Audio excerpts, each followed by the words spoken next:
চিংড়ি মাছ দিয়ে কচুর শাকের রান্নায় কচুর শাক আর চিংড়ি মাছের প্রেম যে অপ্রতিরোধ্য থাকবে সেই নিয়ে আর কথা বাড়িয়ে লাভ কী। বাজার থেকে যদি চিংড়ি মাছগুলো কাটিয়ে আনেন, একটু খেয়াল করবেন যিনি কাটছেন তিনি যেন পিঠের দিকে এই শিরাটা পরিষ্কার করে দেন। আর আপনার যদি খুব ভরসা না থাকে তাহলে বাড়িতে খোসা ছাড়িয়ে পিঠের দিকে এই শিরাটা বার করে দিন। এটা কিন্তু একেবারেই ভুলবেন না, না হলে পেটটা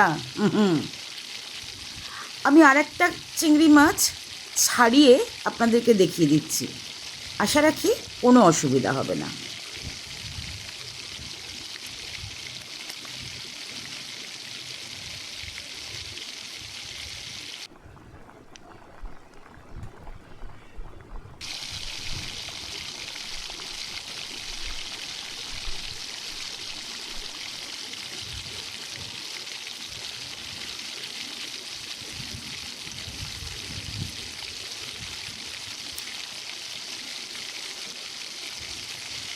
ঠিক এইভাবে সবকটা চিংড়ি মাছ ছাড়িয়ে পরিষ্কার জলে ধুয়ে নিন। তাতে নুন হলুদ মাখিয়ে ম্যারিনেট করে রেখে দিন।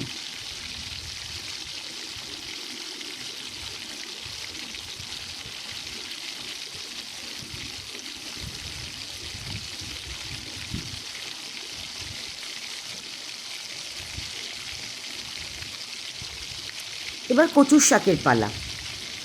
এই কচুর শাকের উপর খোসাগুলো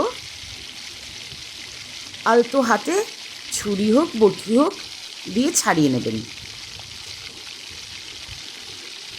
তা না হলে ভীষণ তিতকুটে খেতে হবে।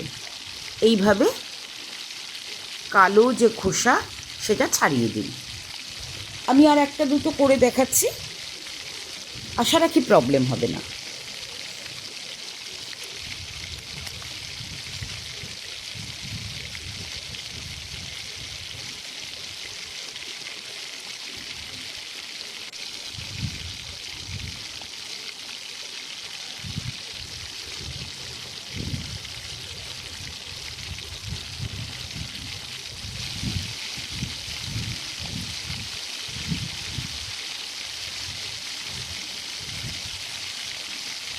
এই একটা সাইডে ছুরিটা ধরে খোসাটা ধরে টানলেই সুন্দর পরিষ্কার হয়ে যাবে। এবার আসি বাটাবাটির পালায়। কাঁচা লঙ্কা, আদা, রসুন, ধনে একসাথে করে নিয়ে আমি শিলে বাটছি, আপনি মিক্সিতেও বাটতে পারেন, কোনো অসুবিধা নেই। শিলে বাটলে আসলে টেক্সচারটা আর মশলার গন্ধটা একটু বেটার হয়। আচ্ছা, এই বাটাটা একটু বেশি করে বেটে আপনি একটা এয়ারটাইট বক্সে রেখে ফ্রিজে দিন সাতেক আরামসে রাখতে পারেন। এই মশলাটা অনেক রান্নায় কাজে দেয়। আচ্ছা, এবার হলো একটু 1-2 মিনিট ওই ম্যারিনেট করা চিংড়ি মাছটা ভেজে নিই। ভেজে নিয়ে চিংড়ি মাছটা তুলে নিলাম। তারপর সেই কড়াইয়ে দিয়ে দিলাম কয়েক টুকরো তেজপাতা আর একটু জিরে আর ধনে, অবশ্যই গোটা জিরে গোটা ধনে। সেগুলো একটু ভালো করে তেলে নেড়ে চেড়ে ভেজে ভেজে নিয়ে সেইটাকে তুলে নিই। এই ভাজা মশলাটাকে আবার বেটে দিলাম। হ্যাঁ, আবারও বলছি, শিলনোড়া কম্পালসারি নয়, মিক্সি আরামসে চলতে পারে। এবার একটা পাত্রে জল নিয়ে তাতে একটু হলুদ দিয়ে তাতে তেঁতুল গোলা জল দিলাম। এই তেঁতুল গোলা জলটা দিলে কচুর শাকে গলা ধরবে না, গ্যারান্টি। সেটা ঢাকনা দিয়ে খুব কম আঁচে কিছুক্ষণ সিদ্ধ করে নিলাম। নিয়ে এই জলটা একটা ফুটো ফুটো পাত্র দিয়ে ফেলে দেওয়ার ব্যবস্থা করলাম।